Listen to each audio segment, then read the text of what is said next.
Ese wari uzi ko ushobora korora ingurube z'ubwiza mu gihe gito zikaguha inyungu byihuse kandi bitagusabye igishoro kinini?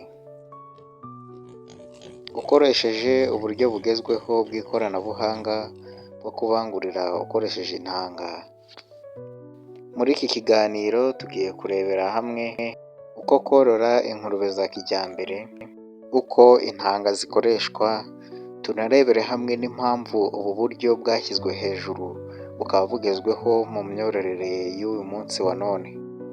Ntucikwe n'iki kiganiro. Ikintu cya mbere tugiye kurebera hamwe, tugiye kubanza kwibaza uti ese ingurube za kijyambere ni izihe?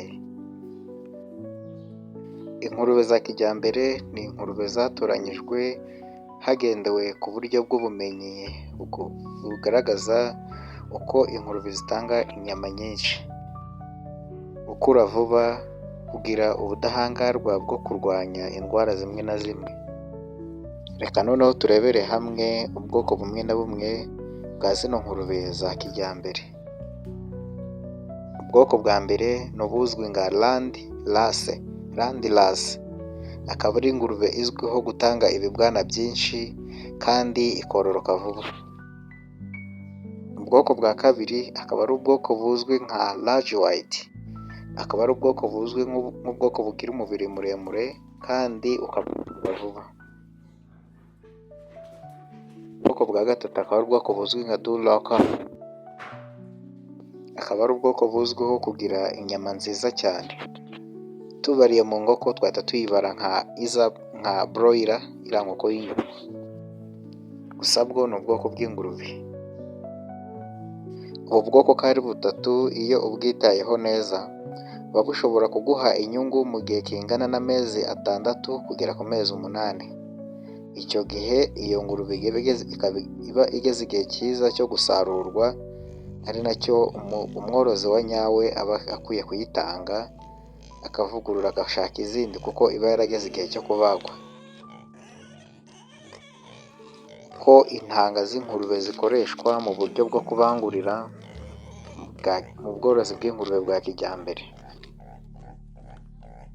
Gukoresha ubu buryo bwo gutera intanga ingurube bifasha umworozi mu gufata neza no kwita neza ku cyororo cy'ingurube akeneye muri famu yiwe, ndetse bigatuma na za ngurube zibasha gukura vuba kandi neza. Reka noneho turebere hamwe uko bikorwa. Icya mbere, irinde kubangurira mu kavuyo. Fata indanga ziva ku mfizi nziza kandi yizewe.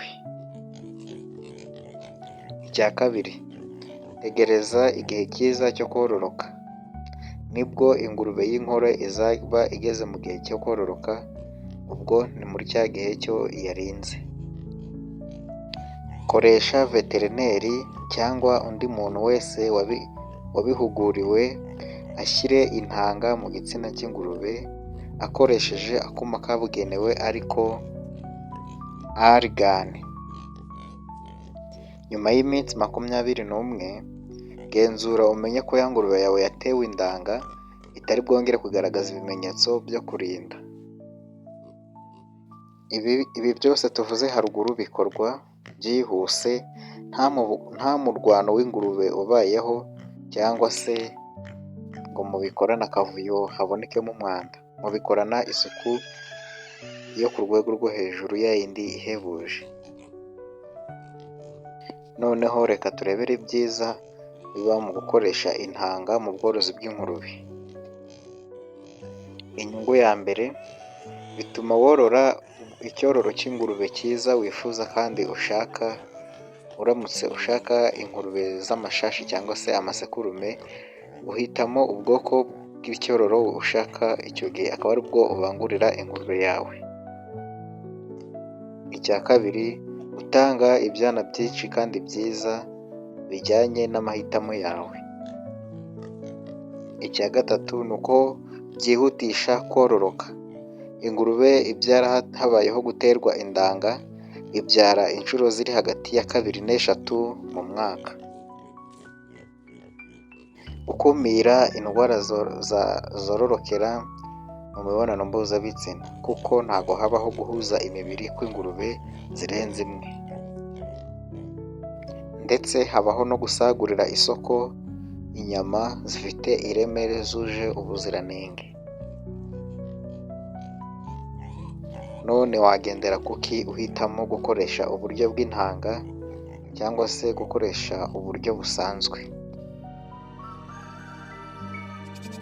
Gukoresha uburyo busanzwe ni hahandi usanga ingurube zishobora kuba zakomeretsanya, gutinza igihe cyo kororoka cyangwa se zikanduzanya indwara.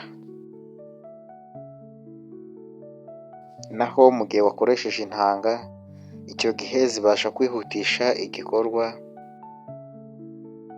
icyo gihe biroroshye mu gukwirakwiza icyororo cyiza ndetse no kwirinda indwara, bigatuma umworozi agira igenamigambi rihamye kandi rizwi, bigatuma uburyo bugezweho usanga ari uburyo bwizewe. Inama twaguhereza rero kuri wowe ushaka gutangira korora uburyo bugezweho bw'ingurube, tangirira ku bwoko bwiza bwizewe. Ugendeye ku moko y'ingurube twavuze haruguru, shaka ingurube ifite ubuzima bwiza, by'umwihariko urebe muri ya moko atatu twavuze haruguru. Shaka intanga zifite icyizere n'icyerekezo. Ziraboneka mu bigo bizwi nka RAB cyangwa se ibindi bigo bifitiwe uburenganzira. Hamagara veterineri wabihuguriwe aze abigukorere. Ntukagerageze kubyikorera wowe ubwawe mu gihe nta bumenyi ubifiteho. Gira isuku mu biraro n'aho handi hose wororera, kuko intanga ntago zikunda gukorana n'umwanda mu kiraro. Mu gihe harimo umwanda bituma icyo gikorwa kitagenda neza. Haranira umusaruro, si umubare gusa, ahubwo wowe ukore ube intangarugero ku bandi borozi, ubabere urumuri, ubabere umwarimu ubigisha uko ibintu bikorwa. Ubworozi bw'ingurube za kijyambere ni amahirwe kuri buri munyarwanda we.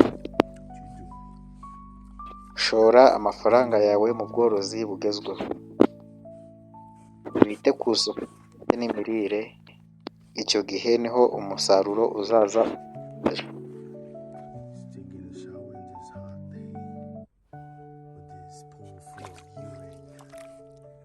Ntucikwe rero n'ibiganiro byacu ducisha kuri ino channel. Ikindi cyo twagusaba ni uko waca muri komenti ukandika igitekerezo wageze nka video ushaka ko tuzakoreraho ubutaha, igitekerezo, inama, waca muri komenti ukabishyiramo. Kora subscribe kandi like na share.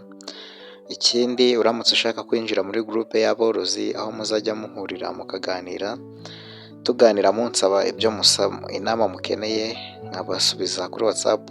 Ushaka kujya muri groupe, ca muri description y'iyi video uraza gusangamo link ya groupe, ukore join, ubundi mugire akazi mu byo mukora. Ciao ciao.